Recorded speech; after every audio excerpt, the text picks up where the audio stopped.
And it came to pass when all the kings who were on the side of the Jordan, in the hills, and in the lowland, and all the coasts of the great sea toward Lebanon, the Hittite, the Amorite, the Canaanite, the Perizzite, the Hivite, and the Jebusite, heard about it, that they gathered together to fight with Joshua and Israel with one accord. But when the inhabitants of Gibeon heard that Joshua had heard what Joshua had done to Jericho and Ai, they worked craftily and went and pretended to be ambassadors. And he took old sacks on their donkeys, old wineskins torn and mended, old and patched sandals on their feet, and old garments on themselves, and all the breed of their provision was dry and moldy. And they went to Joshua to the camp at Gilgal, and said to him and to the men of Israel, We have come from a far country, now therefore make a covenant with us.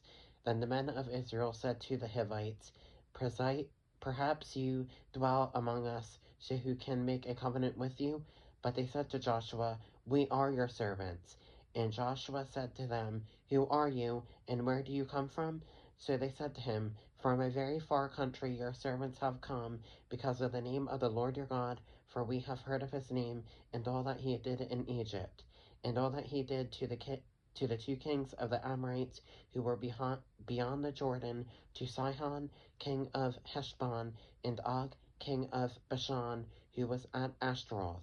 Therefore our elders and all the inhabitants of our country spoke to us, saying, Take provisions with you for the journey, and go to meet them, and say to them, We are your servants, now therefore make a covenant with us.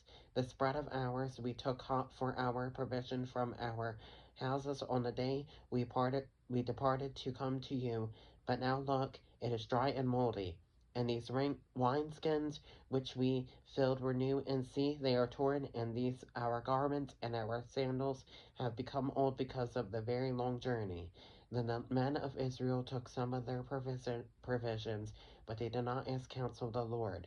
So Joshua made peace with them, and made a covenant with them to let them live, and the rulers of the congregation swore to them.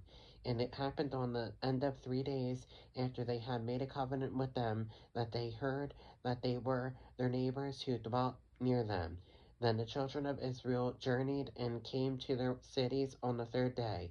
Now their cities were Gibeon, Chephirah, Beeroth, and Kirjath-jearim. But the children of Israel did not attack them, because the rulers of the congregation had sworn to them by the Lord God of Israel. And all the congregation complained against the rulers. Then all the rulers said to the congregation, We have sworn to them by the Lord God of Israel, now therefore we may not touch them. This we will do to them. We will let them live, lest wrath be upon us because of the oath which we swore to them. And the rulers said to them, Let them live, but let them be woodcutters and water carriers for all the congregation, as the rulers had promised them. Then Joshua called for them, and he spoke to them, saying, Why have you deceived us, saying, We are very far from you, when you dwell near us? Now therefore you are cursed, and none of you shall be freed from being slaves, woodcutters, and water carriers for the house of my God. So they answered Joshua and said, Because your servants were clearly told that the Lord your God commanded his servant Moses to give you all the land, and to destroy all the inhabitants of the land from before you. Therefore we were very much afraid for our lives because of you, and have done this thing. And now here we are in your hands. Do with us as it seems good and right to do to us.